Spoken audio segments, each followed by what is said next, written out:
আমি কিন্তু লাঞ্চের মেনু কিন্তু শেয়ার করতে চলে এসেছি আজকে।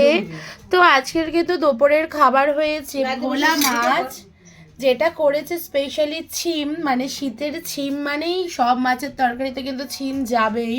তো এখানে কিন্তু ভোলা মাছের সাইজগুলো জাস্ট দেখো কি দারুণ, একদম বড় বড় ভোলা মাছ, অ্যাকচুয়ালি এটা ভেটকি ভোলা আই থিঙ্ক। তো চলো আজকে ছিম টমেটো আলু দিয়ে কিন্তু দারুণভাবে ভোলা মাছটা রান্না হয়েছে। আর এখানে হচ্ছে পাতুরি ডাল, যেটার সাথে খাবো আমরা ফুলকপি ভাজা। শীত মানেই তো সব শীতের সবজি।